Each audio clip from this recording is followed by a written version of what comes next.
Campaign നടക്കുകയല്ലേ. അതെ അതെ. അതുകൊണ്ടുള്ള അതെങ്ങനെ എല്ലാവർക്കും സൗജന്യ ചികിത്സയാണോ? സൗജന്യ ചികിത്സ മാത്രമല്ല, അമ്മയിലുള്ള എല്ലാവർക്കും സൗജന്യ ചികിത്സയുണ്ട്. അതോടൊപ്പം അവരുടെ സ്ക്രീനിങ് ടെസ്റ്റ് ഉണ്ട്, പിന്നെ മാമോഗ്രാം ഉണ്ട്, ബ്ലഡ് ടെസ്റ്റ് ഉണ്ട്. ഡോക്ടർ കൂടുതലായിട്ട് പറയും. മന്ത്ലി ആണോ അതോ ഒരു മാസത്തെ ക്യാമ്പയിനാണ്? ഒരു മാസത്തെ ക്യാമ്പയിനാണ്.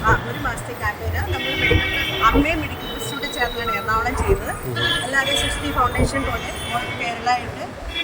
പിന്നെ നമ്മൾ മെയിനായിട്ട് ലേഡീസിനുണ്ട്, ജെൻസിനും ഉണ്ട്. അപ്പോൾ അമ്മയും മെമ്പേഴ്സായിട്ടുള്ള ആൾക്കാരുടെ ലേഡി ആണെങ്കിൽ ഹസ്ബൻഡിനുണ്ട്, ഒരു മെന്നാണെങ്കിൽ വൈഫിനുണ്ട്. ഈ ലേഡീസിലെ ഇപ്പം ചെയ്യണം എന്നുള്ളതിന് ഒരു ആവശ്യകത, അതിൻ്റെ ഡീറ്റെയിൽസ് ഉണ്ട്. നമ്മുടെ ഈ ഒരു കാലത്തിൻ്റെ മാറ്റത്തിൽ ഒത്തിരി പേര് ഈ ഒരു രോഗവുമായിട്ട് ബുദ്ധിമുട്ടുന്നുണ്ട്. അപ്പോൾ ഇതൊരു നമ്മൾ എപ്പോഴും വിഷമത്തോടെയാണ് ക്യാൻസറിനെ സമീപിക്കുന്നത്. അതല്ല, ഇങ്ങനെ വരുമ്പോൾ നമ്മൾ ആ ഒരു അവയർനെസ് നേരത്തെ എടുക്കുമ്പോൾ നമ്മൾ അതിനെ അഭിമുഖീകരിക്കേണ്ടത് എങ്ങനെയാണ്, അതിനുള്ള മുൻകരുതലുകളാണ് പറഞ്ഞത്. ഡോക്ടേഴ്സ് നമ്മൾക്ക് ക്ലാസ് എടുത്ത് തന്നിട്ടുണ്ട്. ഏറ്റവും കൂടുതൽ ബ്രസ്റ്റിൽ ഇത് വരാനുള്ള ഒരു പോസിബിലിറ്റി എന്തുകൊണ്ടായിരിക്കും?